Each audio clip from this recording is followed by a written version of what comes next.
ULIP అంటే unit linked insurance policy. అంటే మనం ఇన్సూరెన్స్ పాలసీతో పాటు ఇన్వెస్ట్మెంట్స్ కూడా తీసుకోవచ్చు. మ్యూచువల్ ఫండ్ అంటే ఓన్లీ ఇన్వెస్ట్మెంట్, ఇక్కడ ఇన్సూరెన్స్కి తావే లేదు. కొంతమంది ఉంటారు మార్కెట్ పెడితే నేను వెంటనే తీసేస్తాను, నా దగ్గర డిసిప్లిన్ లేదేమో అంటారు. యూలిప్కి ఉండే బెనిఫిట్ ఏంటంటే 5 years వరకు లాక్ ఉంటుంది. ఓకే. రిటర్న్లో యూలిప్లో ఒక అడ్వాంటేజ్ ఉంది, ఎందుకంటే 2.5 lakh వరకే నేను తీసుకుంటే నాకు గెయిన్స్ మీద ఎటువంటి ట్యాక్స్ ఉంటుంది. బట్ నాకు మ్యూచువల్ ఫండ్ మీద అయితే ఉంటుంది. మనకేంటంటే ఎమోషన్స్ వైజ్గా ఏ ప్రోడక్ట్ సూట్ అవుతుంది, ఈ ప్రోడక్ట్ బెనిఫిట్స్ ఏంటి, నాకు ఇది అవసరమా కాదా, అందులో ఇన్సూరెన్స్ ఉంది, నాకు అవసరం లేదు, 60 years వరకు ఇన్సూరెన్స్ ఉంటుంది. ఆ ప్రోడక్ట్ ఒకవేళ 20 years లేదా 50 years పెట్టారు, 60 years వరకు అంత లాగ్ అక్కర్లేదు. సో ఇవన్నీ అండర్స్టాండ్ చేసుకొని మనం తీసుకోవాలి. పెద్ద అమౌంట్స్ కనుక మీరు ప్లాన్ చేసేటట్లయితే better go for mutual funds. ఒకవేళ మీకు ఇన్సూరెన్స్ అవసరం బయట ఎక్కడా రావట్లేదు, then come for ULIPs. So in cut short ఈ రెండింటిలో మనం అర్థం చేస్తాం. నమస్తే, నేను Kavitha. Welcome to iDream. Stock మార్కెట్ల గురించి, ఇన్వెస్ట్మెంట్ల గురించి మాట్లాడుకున్నప్పుడు ఎక్కువగా యూలిప్ పాలసీలు, మ్యూచువల్ ఫండ్స్ గురించే వినిపిస్తూ ఉంటుంది. ఈ రెండు అంటే ఏంటి, రెండింటికి మధ్యలో ఉన్నటువంటి డిఫరెన్సెస్ ఏంటి? మనతో పాటుగా ఉన్నారు ఫైనాన్షియల్ ఎక్స్పర్ట్ సాయిరామ్ గారు. సాయిరామ్ గారు, నమస్కారం. నమస్తే మేడం. వెరీ ఇనీషియల్గా ఎవరైనా ఇన్వెస్ట్ చేద్దామా అనుకున్నప్పుడు యూలిప్ పాలసీ ఉంది, మ్యూచువల్ ఫండ్స్ ఉన్నాయి, స్టాక్ మార్కెట్లో ఇన్వెస్ట్మెంట్లు బోల్డ్ అని వినిపిస్తుంటాయి. అసలే ఎవరికి ఏమీ తెలియని టైంలో వెళ్తున్నాము అనుకున్నప్పుడు డిఫరెంట్ సెగ్మెంట్లో బోల్డ్ అని ఉన్నాయి, దేంట్లో ఇన్వెస్ట్ చేస్తారు అంటే డిఫరెన్సెస్ ఎలా తెలుసుకోవాలి? సో ఫస్ట్ యూలిప్ అంటే యూనిట్ లింక్డ్ ఇన్సూరెన్స్ పాలసీ. అంటే మనం ఇన్సూరెన్స్ పాలసీతో పాటు ఇన్వెస్ట్మెంట్స్ కూడా తీసుకోవచ్చు. ఓకే. మ్యూచువల్ ఫండ్ అంటే ఓన్లీ ఇన్వెస్ట్మెంటే, ఇక్కడ ఇన్సూరెన్స్కి తావే లేదు. ఓకే. సో ఈ కన్ఫ్యూజన్ అనేది కొత్తగా వచ్చే వాళ్ళు చాలా ఎక్కువ ఉంటుంది. ఈవెన్ కొత్తగా వచ్చే వాళ్ళు కాదండి, ఒక మాదిరి ఎక్స్పీరియన్స్ ఉన్న వాళ్ళ దగ్గర కూడా చాలా ఉంది. సో నాకు ఒక 3 weeks బ్యాక్ ఒక క్లయింట్ కాల్ చేశారు. ఆయన నాకు జూన్లోనే కనెక్ట్ అయ్యాడు, తర్వాత డిస్కషన్స్ జరిగాయి. ఈ మధ్య ఏంటంటే ఈయన ఒక ఆన్లైన్ అగ్రిగేటర్ పాలసీ బజార్ దగ్గర జస్ట్ ఎంక్వైరీ చేశాడు, నెంబర్ ఇచ్చాడు. సో వాళ్ళు ఏం చెప్పారంటే ఇది ఒక మంచి ఇన్వెస్ట్మెంట్ పాలసీ, ఇది ఒక మ్యూచువల్ ఫండ్ లాంటిది అని చెప్పేశారు. బట్ వాళ్ళు సెల్ చేసింది ఏంటంటే ఒక యూలిప్ పాలసీ. ఇక్కడ ఏమొస్తుందంటే మనం ఇన్వెస్ట్ చేసిన దానిలో మనకి ఇన్సూరెన్స్ కోసం కొంత పోర్షన్ పక్కన పెడతారు, మిగిలింది ఇన్వెస్ట్ చేస్తారు. ఫర్ ఎగ్జాంపుల్ ఒక 40 years పర్సన్ ఇయర్లీ 1 lakh కడతాను అనుకుంటాం, అప్పుడు ఒక 15,000 rupees ఇన్సూరెన్స్ కోసం పక్కన పెడతారు, మిగిలిన 85,000 rupeesని ఇన్వెస్ట్ చేస్తారు. సో ఇదంతా ఎందుకు వచ్చిందంటే ఒకప్పుడు ఓన్లీ ఎండోమెంట్ పాలసీసే ఉండేవి. ఎండోమెంట్ పాలసీ అంటే మనం ఇన్వెస్ట్ చేసిన దాన్ని గవర్నమెంట్ బాండ్స్లో ఇన్వెస్ట్ చేసేవాళ్ళు. గవర్నమెంట్ బాండ్స్ ఇప్పుడు ఏంటంటే ఎకానమీ పెరగడం వల్ల రేట్ ఆఫ్ ఇంట్రెస్ట్ పడిపోయాయి. So hardly they will give 7%, 6% అలా ఇస్తూ ఉంటారు లాంగ్ టర్మ్లో. ఈ 7-6లోనే ఈ ఫండ్ మేనేజ్మెంట్ ఎక్స్పెన్సెస్ ఉండాలి, next insurance company expenses run అవ్వాలి, నెక్స్ట్ ఏజెంట్ ఎక్స్పెన్సెస్ రన్ అవ్వాలి. సో రియాలిటీ ఏమవుతుందంటే ఇన్వెస్టర్కి వచ్చేసరికి ఈ రిటర్న్ 4%, 3% కూడా పడిపోతుంది. సో చాలామంది మనకి అవేర్నెస్ పెరగడం వల్ల వీళ్ళు మ్యూచువల్ ఫండ్స్ ఇటువైపు తిరుగుతున్నారు ఎక్కువ మంది. సో దాంతో ఈ ఇన్సూరెన్స్ కంపెనీస్ ఏం చేస్తాయంటే మనం ఎందుకు ఇలాంటి స్టాక్ మార్కెట్ ఇన్వెస్ట్మెంట్స్ పెట్టకూడదు అని చెప్పి 2008 or 2009లో యూలిప్ పాలసీస్ పట్టుకొచ్చాయి. సో అప్పుడు ఏం చేస్తాం, మీకు ఇన్సూరెన్స్ ఇస్తాం, ఎట్ ద సేమ్ టైం మీకు ఇన్వెస్ట్మెంట్ కూడా స్టాక్ మార్కెట్ లింక్డ్గా ఉంటుంది అని చెప్పి ప్రమోట్ చేసుకున్నాయి. సో ఇక్కడ ఇంకొక విషయం ఏంటంటే మ్యూచువల్ ఫండ్ వచ్చేసరికి ప్యూర్ ఇన్వెస్ట్మెంట్, మనకి యూలిప్కి వచ్చేసరికి ఇన్వెస్ట్మెంట్ ప్లస్ ఇన్సూరెన్స్ రెండు ఉంటాయి. సో రెండు ఉంటాయి కదా అని చెప్పి దీన్ని సెలెక్ట్ చేసుకోవాలంటే మనకి ఏది ప్రయారిటీ? ఇప్పుడు నాకు ఇన్వెస్ట్మెంట్ ప్రయారిటీ అనుకోండి, నేను ఇక్కడ ఇన్సూరెన్స్కి ఎక్స్ట్రా పే చేయాలి కదా. నా ఏజ్ కనుక ఇంకా 60 ఉందనుకోండి, ఇక్కడ 15 బదులు ఇంకా ఎక్కువ ఛార్జ్ చేస్తారు, 30,000 or 40,000 కూడా రిస్క్ బట్టి ఛార్జ్ చేస్తూ ఉంటారు. సో మనకి ఏది ప్రయారిటీ దాని ముందు హైలైట్ చేసుకోవాలి. అలా అని చెప్పి ఈ ప్రోడక్ట్ రాంగ్ అంటే రాంగ్ కాదు. కొంతమంది ఉంటారు మార్కెట్ పెడితే నేను వెంటనే తీసేస్తానేమో, నా దగ్గర డిసిప్లిన్ లేదేమో అంటారు. యూలిప్కి ఉండే బెనిఫిట్ ఏంటంటే 5 years వరకు లాక్ ఉంటుంది. ఓకే. తీయడానికి ఉండదు.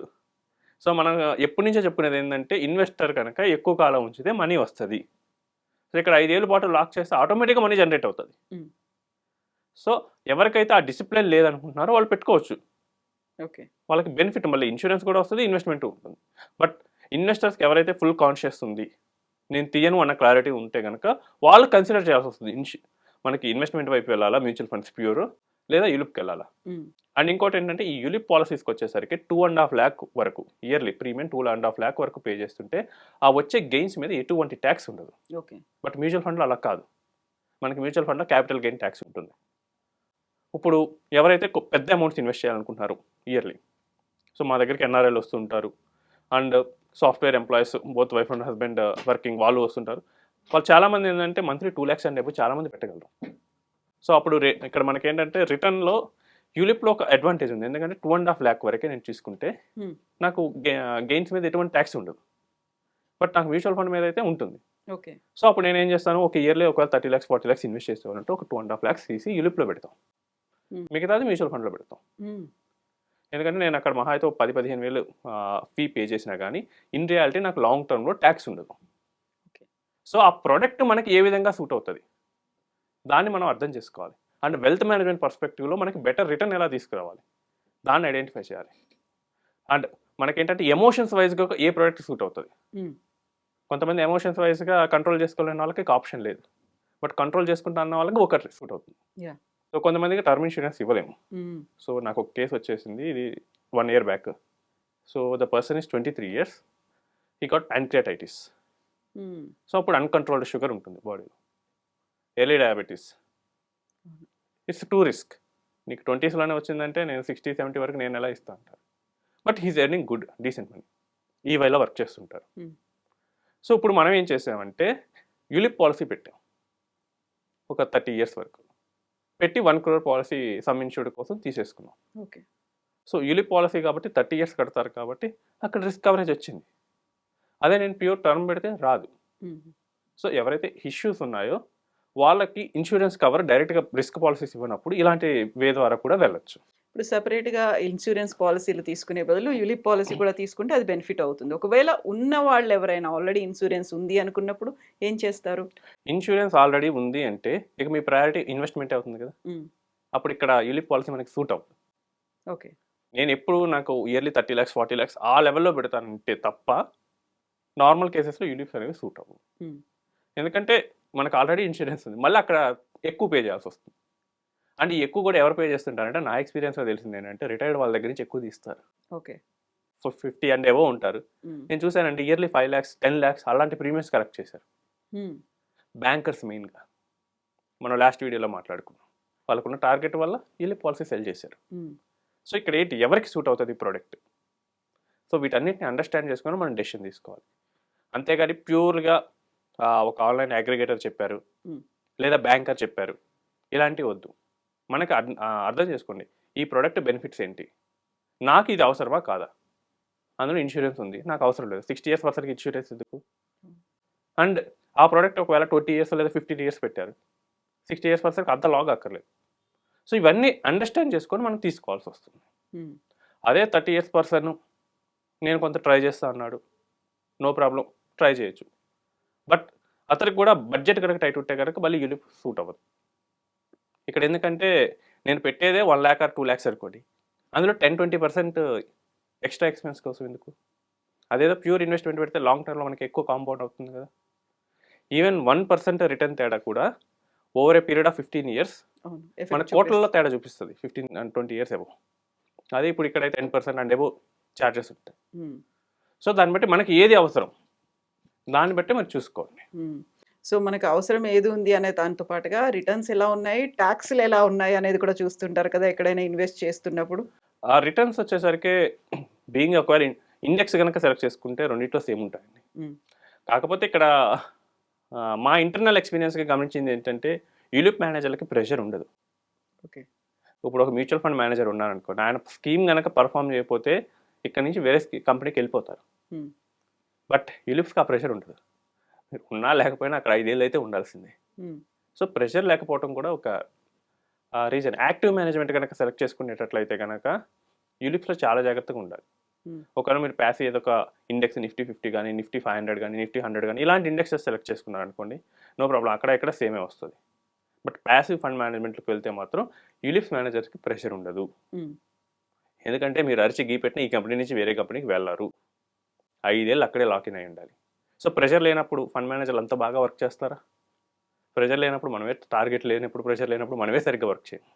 వాళ్ళకు కూడా అదే వర్తిస్తుంది, ఎవరైనా హ్యూమన్ బీయింగ్స్. సో ఇండెక్స్ కనుక సెలెక్ట్ చేసుకుంటే కనుక both cases will get same return. కాకపోతే 2.5 lakh లోపు ప్రీమియం ఉంటే కనుక యూలిప్లో ట్యాక్స్ ఉండదు. బట్ మ్యూచువల్ ఫండ్లో క్యాపిటల్ గెయిన్స్ పే చేయాల్సి వస్తుంది. సో పెద్ద అమౌంట్స్ కనుక మీరు ప్లాన్ చేసేటట్లయితే better go for mutual funds. ఒకవేళ మీకు ఇన్సూరెన్స్ అవసరం బయట ఎక్కడా రావట్లేదు, then come for ULIPs. So in cut short ఈ రెండింటిగా మనం అర్థం చేసుకోవచ్చు. Thank you so much. Thanks. And for more videos, Please subscribe to iDream. Please subscribe to iDream. Please subscribe iDream. And please subscribe to iDream.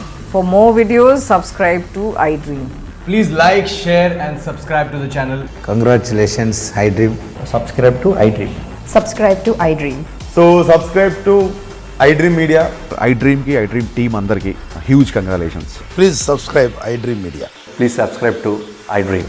Subscribe iDream. Please subscribe to iDream. iDream అంటే నా కళల channel subscribe చేసుకున్న నోరు తిరుగుతలేదు, మీరైతే గంట గుర్తు కొట్టండి. For more such videos, please subscribe to iDream. Subscribe to iDream. Please subscribe to iDream. Please subscribe iDream Media. Please do subscribe to iDream. Please subscribe to iDream Media. For best entertainment and information, please subscribe iDream. And don't forget to subscribe to iDream.